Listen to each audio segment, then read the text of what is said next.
Missile man के नाम से मशहूर कलाम साहब युवाओं के लिए रोल मॉडल हैं। उन्होंने समय समय पर अपनी बुक्स और स्पीच से ऐसी बातें लिखी हैं और कही हैं जो हमारे लिए सफलता का मंत्र बन सकते हैं।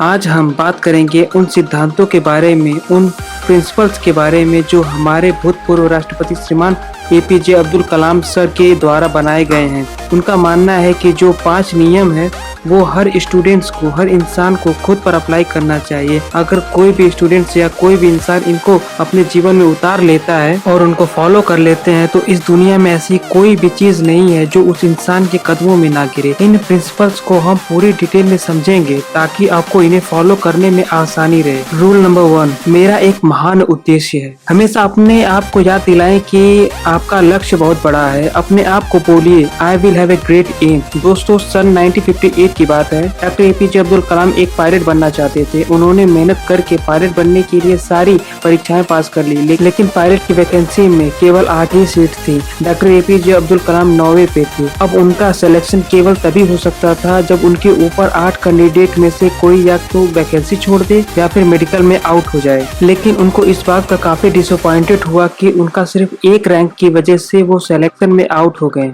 लेकिन उन्होंने ये एक्सेप्ट किया कि it was a great disappointed for me but disappointed could not defeat me, यानी कि मैं निराश जरूर हुआ लेकिन निराशा कभी मुझे हरा नहीं सकी।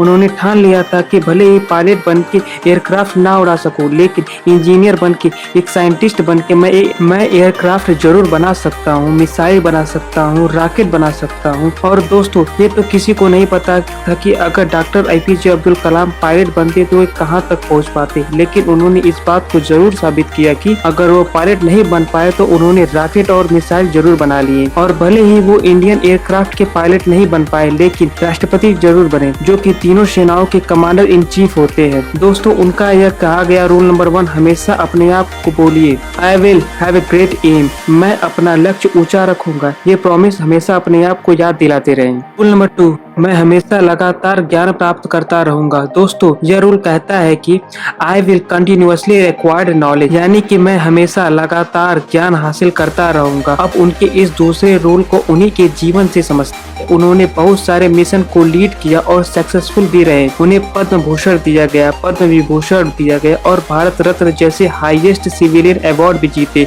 वे भारत के 11वें राष्ट्रपति भी बने। लेकिन इसके बावजूद उनका यह मानना है कि वे अपने आप को एक टीचर समझते हैं, वे अपने आप को एक अध्यापक समझते हैं और उनको सबसे ज्यादा खुशी तब मिलती है जब उनका कोई स्टूडेंट पीएचडी पूरी कर लेता है।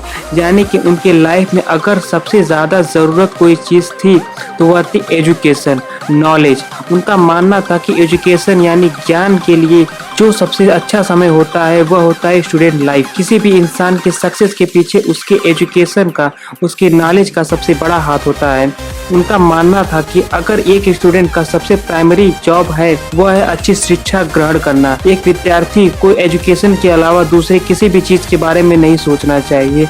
अगर एक स्टूडेंट एजुकेशन के अलावा कुछ और करना चाहता है तो वो वीकेंड्स पर जाकर के हॉस्पिटल के बाहर गरीबों के प्रति संवेदनाएं व्यक्त कर सकता है, उन्हें खाना दे सकता है, उन्हें खुशी दे सकता है, या फिर पेड़ पौधे लगा सकता है, दूसरों लोगों को शिक्षा भी दे सकता है। लेकिन इन सब कामों के बावजूद एक स्टूडेंट के लिए नॉलेज हासिल करना सबसे पहली प्राथमिकता होनी चाहिए। यानी कि आपको हमेशा अपने आप को याद दिलाता रहना है कि चाहे कुछ भी हो जाए मैं सीखना नहीं छोड़ूंगा। रूल नंबर 3, मैं कड़ी मेहनत करता रहूंगा। डॉक्टर एपीजे अब्दुल कलाम का तीसरा नियम यह कहता है कि अपने आप से हमेशा यह प्रॉमिस करें कि मैं हमेशा हार्ड वर्क करता रहूंगा, यानी कि I will do hard work. दोस्तों, 1973 की बात है। विक्रम साराभाई अंतरिक्ष के अंदर के चेयरमैन प्रोफेसर सतीश धवन ने डॉक्टर एपीजे अब्दुल कलाम से कहा था कि हमें एक सैटेलाइट लॉन्च व्हीकल बनाना है, यानी कि एक ऐसा रॉकेट जिसमें हम सैटेलाइट रख के उसको हम अंतरिक्ष में भेज सके।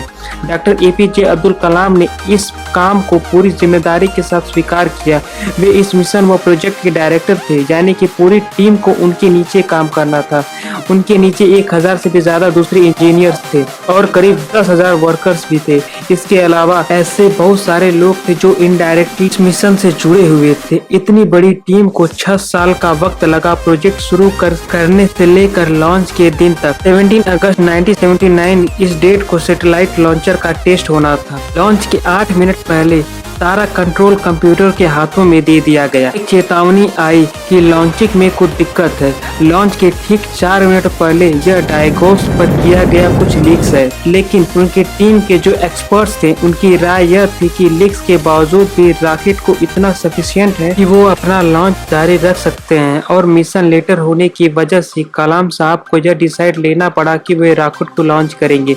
लेकिन लॉन्च के कुछ ही मिनट बाद रॉकेट पृथ्वी की कक्षा में न जाकर बंगाल की खाड़ी में जाकर के गिर गया। 6 साल की मेहनत, हजारों लोगों के कई लाखों वर्किंग आवर्स, जनता का पैसा और मिशन 2 मिनट में फेल हो गया। लेकिन जैसा कि डॉक्टर APJ अब्दुल कलाम का रूल नंबर 3 में बताते हैं कि हमेशा अपने आप को याद दिलाते रहे कि आप कड़ी मेहनत करते रहेंगे। ठीक उसी नियम का अनुसरण करके डॉक्टर APJ अब्दुल कलाम ने अपनी टीम के साथ 1 साल और कड़ी मेहनत करी और प्रोजेक्ट के शुरू होने के 7 साल बाद आखिरकार उन्होंने यह साबित कर दिखाया कि कड़ी मेहनत आपकी असफलता को सफलता में बदल देगी। यानी कि आप हमेशा अपने आप से कह सकते हैं कि I will do hard work. Rule number 4, मैं दृढ़ और सफल रहूंगा। जो कहानी मैंने रूल नंबर 3 में बताई, जिसमें 7 साल के बाद जाकर मिशन सफल हुआ, वहीं से आता है रूल नंबर 4, यानी कि हमेशा अपने आप को यह याद दिलाते रहे कि विल प्रिजर्व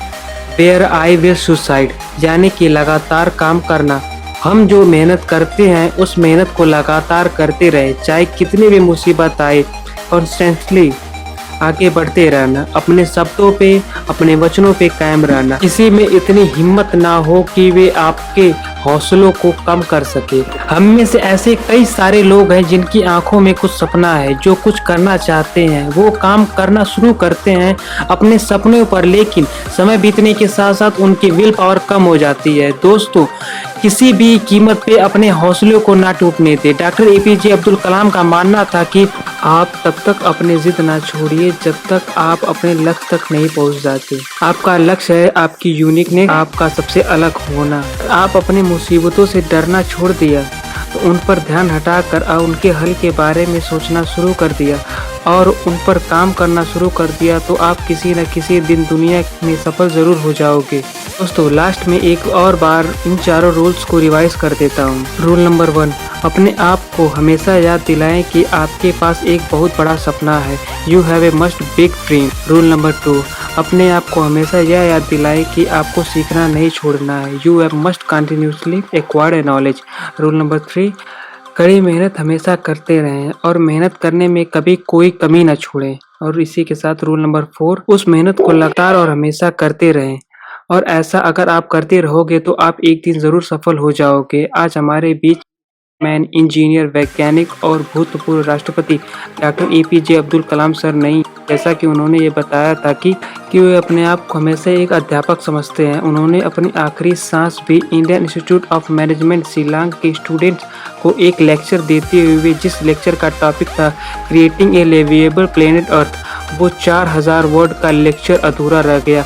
मानो उनका कहना ये था कि जाते जाते मैं फिर वापस आऊंगा। लेकिन प्रकृति के नियम को कौन बदल सकता है। आइए आज हम शपथ लेते हैं कि जो रास्ता हमारे डॉक्टर APJ अब्दुल कलाम ने हमें दिखाया है उस पर हम लगातार आगे बढ़ते रहें और अपने वचनों में कायम रहें और अनंत समय तक doctor APJ Abdul Kalam sir को हमारे खुद के अंदर जिंदा रखें और पूरी दुनिया को दिखा दे कि हिंदुस्तान से बेहतर कोई दूसरा देश नहीं हो सकता। अपने सपनों को पूरी रफ्तार के साथ पीछा करते रहिए और दुनिया में खुद के साथ साथ पूरी दुनिया में देश का भी नाम रोशन कीजिए। इसी के साथ हमारी वीडियो यहीं पर समाप्त होती है। उम्मीद है आपको इस वीडियो से जरूर कुछ सीखने को मिला होगा। इसी तरह हमारे साथ बने रहिए और इस वीडियो को लाइक और हमारे चैनल को सब्सक्राइब करें।